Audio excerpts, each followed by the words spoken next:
இன்றே சப்ஸ்கிரைப் செய்து உங்கள் ஃபேவரட் ஷோகளை காணுங்கள். என் ஹஸ்பண்டை பத்தி தான் சார் உங்க சொல்றேன். ஹஸ்பண்டா? ஆமா, இந்த உட்காந்து. இவர்தானா? ஆமா சார். ஓகே. ரொமான்ஸ்னா என்னன்னு தெரியாது. ஒரு எப்படி சொல்றது, நம்ம எக்ஸ்பெக்ட் பண்ணுவோம்ல இந்த மாதிரி எல்லாம் இருக்கணும் அப்படின்னு சொல்லிட்டு லட்சமா வாங்கி தருவார் சார். கடையில் அங்கே வெளில மாங்காய் விற்கும் சார், 5 ரூபாய்க்கு. வாங்கி தர சொன்னால் வாங்கி தர மாட்டார் சார். ஏன்ப்பா இதெல்லாம் வாங்கி கொடுத்தீங்க, இதை வாங்கி தர மாட்டீங்கன்னா எனக்கு டைம் இல்லை, நீ கிளம்பு அப்படின்றவார் சார். சார் ஒரு மாங்காய் ஒரு பிரச்சனையா சார்? ஒரு மூவி பார்க்குறோம் சார், அந்த பொண்ணு அழகா இருக்குன்னு சொல்லுவார் சார். என்ன அழகா இருக்குன்னு சொல்லவே மாட்டார் சார். ஒரு நாள் சொன்னது கிடையாது சார். என்ன இது நார்மலா எல்லா ஒய்ஃபுக்கு இருக்க ஒரு ஆமா எதிர்பார்ப்பு சார், எல்லாம் ஆம்பளைங்களும் சொல்றது தானே சார் அது. அவங்க என்ன எதிர்பார்க்கறாங்க, ஒரு படத்துக்கு போனா அங்க ஹீரோயின் நல்லா இருக்காங்க, சீரியல்ல பார்த்தா சீரியலுக்கு ஹீரோயின் அழகா இருக்காங்க. ஏன் உங்க ஒய்ஃபை சொல்ல மாட்டீங்க? அழகா இல்லைன்னா நம்ம சொல்லலாம் சார். அவங்கள விட அழகா இருக்காங்க, நம்ம எத்தனை வாட்டி சொல்ல முடியும்? இப்ப நான் சிம்பிளா ஒண்ணே சொல்லிடுவேன். இது நடிப்பு சார், இதெல்லாம் நடிப்பு சார். உங்க ஒய்ஃபை அழகா இருக்கேங்க கூடிய பர்சனல் டச் இருக்குல்ல, சார், அப்படி அது இல்ல. உங்களை தவிர யார் கொடுக்க முடியும்? இல்ல சார், அப்படி இல்ல சார். இப்போ அவங்களுக்கு தெரியாம நான் ரசிப்பேன்ல, தூங்கி எழுந்திரிச்ச உடனேமே சொல்லுவேன். அப்பயே அவங்க ஃபீல் பண்ணலங்க. அவங்களுக்கு தெரியாது சார் நான் சொல்றது. அவங்க தூங்கி இருக்கும்போது சொல்லுவேன் சார். அவர் மனசுல நினைச்சா எனக்கு எப்படி சார் தெரியும்? சரி, இப்ப நீங்க படத்துல வரும்போது ஒரு ஹீரோயின் பாக்குறீங்க, நல்லா இருக்கு, மனசுக்குள்ளே நினைச்சுக்கொண்டே வெளியே சொல்றீங்க. என்ன வெறுப்பேத்துக்கிறேன். இங்க பாரு, அந்த பொண்ணை பாரு, செம்மையா அவங்க என்ன இருக்குல்ல. கேட்பாங்கன்னா, அப்ப நான் நல்லா இல்ல, அவங்கள விட நீ நல்லா இருக்கு அப்படின்னு சொல்லுவேன். அதுக்கு அது சொல்லுங்க, அப்படி அது சொல்லுவேன். நான் 1 மணி நேரம் அழுததுக்கு அப்புறம் சொல்றது சார். பர்சனலைஸ்ட் டச் ஒன்று இருக்குல்ல, அந்த பர்சனலைஸ்ட் டச்சை ஹஸ்பண்ட் பாய் ஃப்ரெண்டை தவிர யாரால கொடுக்க முடியும்? அந்த டச்சுக்குள்ள கண்டிப்பா கொடுக்க முடியாது சார். அதை நீங்க தானே பண்ணணும். நான் ஒத்துக்கிறேன் சார், அது நான் கண்டிப்பா கொடுக்க முடியாது. பட் எனக்கு அது எப்படி வெளிப்படுத்துன்னு தெரியல சார் எனக்கு. சரி, ஓகே ஓகே, பக்கத்துல விடுங்க. ஒரு நம்ம வந்து ஒரு முக்கியமானது சொல்ல போவோம், அப்போ அசால்ட்டாக பார்க்கலாம் அப்புறம் பார்க்கலாம். ஒரு முக்கியமான இடத்துக்கு போயிருப்போம், ஒரு ஃபோட்டோ எடுத்துகிட்டு போகலாங்க, வா அப்போ அந்த இடத்துல நமக்கு ரொம்ப சங்கடமாக இருக்கும். அப்போ என்ன நினைக்க தோணும்? அப்போ நாங்கள் ரசிக்கிறத அவங்க ரசிக்கலைங்கிறது தோணும். என்னுடைய ப்ரையாரிட்டியை வந்து அவங்க தவிர்க்கிறாங்கன்னு தோணும். அதே மாதிரி சமைச்சு நல்லா சமைச்சு அதை பரிமாறி இருப்போம். சாப்பிட்டுட்டு எப்படிங்க இருக்குது அப்படின்னு இன்னும் கொஞ்சம் கூட போட்டிருக்கேன். பேசிக்கா மனைவிக்கு முக்கியத்துவம் கொடுக்க தெரியல. நீங்க ஆக்சுவலா என்ன பண்றீங்க சார்? நீங்க எங்க சார்? நான் வந்து கார் டிரைவிங் ஓட்டுறேன் சார். நான் வந்து எப்போ வெளியில போவோம் என்ன கார் வச்சிருக்கீங்களா? சொந்த கார் இருக்கு சார். சொந்த கார் வச்சிருக்கீங்க? இருக்கு சார். இப்போ ஒரே ஒரு உதாரணம் சார், நேற்றுக்கு இங்கே ப்ரோக்ராமுக்கு கூப்பிட்டாங்க. எங்கள் வீட்டில் ஒரு பயங்கரமான பையன் பிரச்சனை ஓடிட்டு இருக்கு. எனக்கு இங்கே வரதுக்கு இஷ்டம் இல்லை, இது உண்மையான சம்பவம். ஆனால் அவங்க எதிர்பார்த்து போய் தான் அவனு சொல்லும்போது அவங்க சந்தோஷப்படுத்தணுங்கிறதுக்காக இங்கே வந்து உட்காந்துருக்கேன் சார். இப்போ நான் நேற்று நைட்டு கூட நான் அழுதுட்டு வந்திருக்கேன் சார். என் பையனால், ஒரே பையன் சார், அவனுக்கு இப்போ 2 பையன் இருக்கான். ஒன்றுமே இல்லை, ஒரு 2 வருஷம் வெளியில் தனியாக போனான் சார். வேறு எதுவுமே இல்லை. ஃப்ரெண்ட்ஸுங்க கூட 50 லட்ச ரூபா கடங்காரன் ஆகிட்டான். அதுக்காக என் பையனை நீ எதுவுமே நினைக்காத, எல்லாத்தையும் நான் அடைக்கிறேன், ஏதாவது நினச்சிடாத, ஏதாவது செஞ்சிடாத, 2 பிள்ளைங்க இருக்கான், பத்திரமா இருன்னு சொல்லிட்டு இங்கே வந்திருக்கேன் சார். இப்போ நான் இதோட என்ன சார் நம்ம பிள்ளைங்களுக்கு மனைவிக்கு எல்லாரும் நம்ம அன்பு காட்ட முடியும் சொல்லுங்கள்? இது வெளியில் காட்ட முடியுமா? வெளியில் சொல்ல முடியுமா? இதான் சார் உண்மை. ஆண்களுக்கு வந்து உண்மையிலே இருக்குது, அவங்களால வெளியில் சொல்ல முடியல. அவங்க மனசுக்குள்ளேயே பட்டு வலியை தாங்கிக்கிட்டு நம்ம குடும்பம் நல்லா இருந்தால் போதுன்னு நினச்சி செஞ்சுட்டு இருக்காங்க. இதான் சார் உண்மை. எல்லாருக்கும், எல்லா ஆண்களுக்கும் இல்லாமல் இருக்காது. அதை உடனே அவங்களால காட்ட முடியாது. அவங்களோட உழைப்பில் காட்டுவாங்க, அவங்களோட கஷ்டத்தில் காட்டுவாங்க, அவங்க தனியாக உட்காந்து அழுவாங்க. உங்கள் வயசு என்ன சார்? என்ன சார், என்னோட வயசு இப்போ 57 நடந்துட்டு இருக்கு சார். ஒரு ரிட்டையர்மெண்ட்டை நொறுங்கிட்டு இருக்க ஒரு ஆள் இவ்வளோ பெரிய குடும்ப பொறுப்புகளை ஏற்றுக்கிட்டு ஒரு டிரைவிங்கே எடுத்துக்கிட்டு 50 லட்ச ரூபா கடனை ஒரு 28 வயசு பையனாலே அவ்வளோ ஈஸியாக எடுத்துக்க முடியாது. அவர் தன் மகனோட கடனை கடனை நினச்சி பண்ணுறாரு. இதை விட பெரிய அன்பு என்ன இருக்க முடியும் நினைக்கிறீங்க? என் கணவர் வந்து ரியாலிட்டியில் வேற மனுஷன், ஆனால் குடிச்சிட்டாருன்னா அது வேற மனுஷன் அப்படின்னு சொல்கிறேன். யாராவது இருக்கீங்களா? ரியாலிட்டியில் வந்து ரொம்ப ஸ்ட்ரிக்டாக வெறப்பாக இருப்பார் சார்.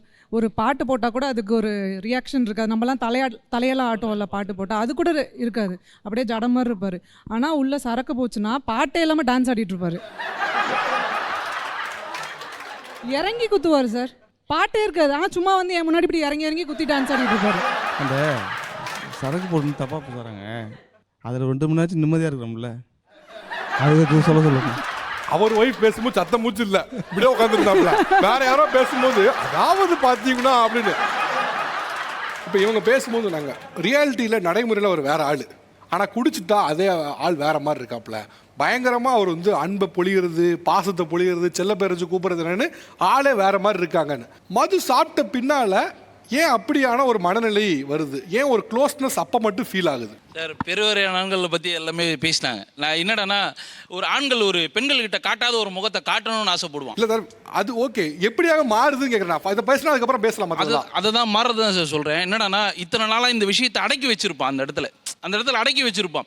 இது எப்படி வெளியே கொண்டு வரணும்னு அவனுக்கே தெரியாது. அந்த இடத்துல அவங்க வந்து ஒரு முகத்தை காட்டும் போது இவன் ஆட்டோமேட்டிக்காக வரும். இது பொதுவான பெண்கள் வந்து எப்படின்னா, சிம்பிளாக சொல்கிறேனே, என் மனைவி வந்து ஒரு 10 நாள் அவங்க அம்மா வீட்டுக்கு அமிச்சிருந்தேன்னா வரும்போது அவங்க முகமே இருக்காது. அவங்க முகத்தில் பொதுவாக சொல்கிறேன். என்னடனா பாதி அவங்க அக்கா முகமும் பாதி அவங்க அம்மா முகமும் இருக்கும். நான் கொஞ்சம் பேசி தான் என் பொண்டாட்டியை வெளியே எடுக்கணும். அந்த மாதிரி ஒரு விஷயத்தை நான் வெளிப்படையாக பேச முடியாது. அதுக்கு வந்து ஒரு சில விஷயங்கள் வந்து வேணும்னா ஏதோ ஒரு வகையில் உங்களுக்கு ஒரு எக்ஸாஸ் தேவைப்படுது. எக்ஸாஸ். சரி, ஓகே, கீழே கொடுங்க. நீங்கள் குடிக்கிறது உண்டா சார்? நான் குடிக்க மாட்டேன். குடிக்கிறது இல்லை. பதில் சொல்லலாமா? அப்போ எப்படி பதில் சொல்லுவீங்க? ஆக்சுவலாக இது எங்கள் அப்பா குடிப்பார். ஓகே. என்னை சுற்றி உள்ள எல்லா நண்பர்களும் குடிப்பாங்க. ஓகே. அவங்கள வச்சு நீங்கள் உங்களால் சொல்ல முடியும்னு நினைக்கிறீங்க? ஏன்னா அவங்களுக்கு பாதி பேருக்கு நான் தான் டிரைவர் வேலை பார்த்துருக்கேன். ஓகே, அப்போ நீங்கள் சொல்லக்கூடிய ஆள் தான். ஓகே. அவங்களோட ஜட்ஜ்மெண்ட் பயஸ் உடஞ்சிட்டோம். நீங்கள் சாதாரண நேரத்தில் நீங்கள் எனக்கு ஒரு உணவு கொடுக்குறீங்க, அந்த உணவை நான் சாப்பிட்டுட்டு நல்லா இருக்குது நல்லா இல்லை, இந்த 2 தான் என்னால் சொல்ல முடியும். நான் இது 2ல் ஏதாவது ஒன்று சொன்னால் ஏதாவது ப்ராப்ளம் ஆகுன்ற அந்த பயம் இருக்கு இல்லையா, உங்ககிட்டேருந்து ஃபீட்பேக் வரும்ல, அந்த பயம் குடித்ததுக்கப்புறம் உடஞ்சிடும். அதை பற்றி எனக்கு கவலை இல்லை. அப்போது நான் எனக்கான ஜட்ஜ்மெண்ட்டுக்கான ஜோன்லேருந்து நான் வெளியில் போயிடுறேன் அந்த இடத்துல. ஸோ அந்த இடத்துல ஜட்ஜ்மெண்ட் பயஸ் மொத்தமாக உடஞ்சிருது. நான் சொல்லி அது ஒன்றை பாதிக்கும் அப்படின்ற நிலையிலேருந்து என்னை விடுவிச்சுக்கிட்டேன். ஃபஸ்ட்டு ஒரு கட்டுப்பாடாட்டு வந்துடுது. ஒரு சுதந்திரம் அந்த இடத்துல கிடச்சிது. ஒரு சுதந்திரம் கிடச்சி போயிடுது. அதுக்கடுத்து நான் ஒரு விஷயத்த சொல்லும்போது நீங்கள் என்ன சொல்லணும்னு நான் விரும்புகிறேன்ல, அதுவும் எனக்கு ஆட்டோமேட்டிக்காக கிடச்சிரும். நான் இப்போ உங்ககிட்ட ஐ லவ் யூ சொல்கிறேன், நீங்கள் எனக்கு ஐ லவ் யூ சொல்லுவீங்க அப்படின்னா நான் ஐ லவ் ஒரு நிலையான இதில் இருக்கும்போது நீங்கள் என்கிட்ட ஐ லவ் யூ சொல்லுவீங்களா மாட்டிங்களான்றது எனக்கு தெரியாது. அதனால நான் உங்கள்கிட்ட ஐ லவ் யூ சொல்ல மாட்டேன். அந்த தயக்கம் இருக்கும். ஆனால் குடித்ததுக்கப்புறம் நான் ஐ லவ் யூ உங்ககிட்ட சொல்லிட்டேன்னா நீங்கள் சொன்னீங்கன்ற தன்மை எனக்குள்ளே இருக்குல்ல, எனக்கு கிடச்சிருச்சுப்பா அப்படின்ற அந்த ஒரு திருப்தி எனக்கு கிடச்சிரும். இது வந்து ஐ லவ் யூக்கு மட்டும் கிடையாது. உன்னுடைய குறைகளை நான் சொல்லும் போதுமே நான் துணிச்சலாக சொல்ல முடியும். ஏன்னா நீ அந்த இடத்துல வந்து என்னை காயப்படுத்த மாட்டேன். உன்னோட குறையை நான் சொன்னாலுமே அது குடும்ப பிரச்சனையாக மாறாது. ஆக்சுவலாக இவங்க இந்த குடி விஷயத்தை வந்து இவ்வளோ நேரம் டிஸ்கஸ் பண்ணுறதுக்கு ஒரு ரீசன் இருக்குது. என்ன அப்படின்னா, பெரும்பாலும் குடிக்கிறதுக்கு எல்லாரும் maximum number of people fight பண்ணக்கூடிய ஒரு ரீசன் என்ன அப்படின்னா, என்னுடைய ஸ்ட்ரெஸ் ரிலீவ் ஆகுது, எனக்கு பிரச்சனை வந்து ஆஃபீஸில் அவ்வளோ பிரச்சனை இருக்குது, குடும்ப பிரச்சனை இருக்குது, கடன் பிரச்சனை இருக்குது, அதனால் ரிலீஃப் ஆகுது அப்படின்னு. இன்னொன்று அவர் சொல்வது போல் ஒரு ஜட்ஜ்மெண்ட். இப்போ நான் டக்குன்னு பொது இடத்துலேயே ஆட்டியோ என் ஒய்ஃபை செல்லன்னு கூப்பிட்டா என்ன இது அப்படின்னு யாராவது ஒருத்தன் பார்ப்பாங்கிறது உடையுது.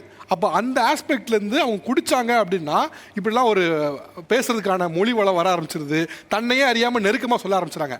ஆனால் இதில் ஒரு நோட் பண்ண வேண்டிய விஷயம் என்னென்னா, இதெல்லாம் பண்ணுறதுக்கு குடித்தாதான் முடியும்னு அவசியம் இல்லை, குடிக்காமலேயும் வரணும். இப்போ நீங்கள் என்ன நினச்சிடணும்னா, இப்போ குடித்தாதான் இதெல்லாம் பண்ண முடியும்னா அப்போ என்ன ஆகும்னா, இப்போ இவங்க அதை என்கரேஜ் பண்ணுற மாதிரி ஆகிடும்.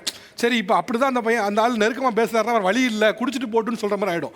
அப்போ நீங்கள் என்ன பண்ணலான்னா, ஸ்ட்ரெஸ்ஸை ரிலீவ் பண்ணுறதுக்கு வேறு என்ன வழி எடுத்துக்கலாம், அதன் மூலமாக இவர்களை எவ்வளோ சந்தோஷமாக வச்சுக்கலாம்னு பார்க்குறமே தவிர, இந்த ஒரு ஹேபிட்டை கையில் வைக்கிறது மூலமாக நான் ஸ்ட்ரெஸ்ஸை ரிலீவ் பண்ணிக்கிறேன், ஸோ தட் நான் நெருக்கமாகிக்கிறேன் அப்படிங்கிற ஆங்கிள் வந்துடக்கூடாது.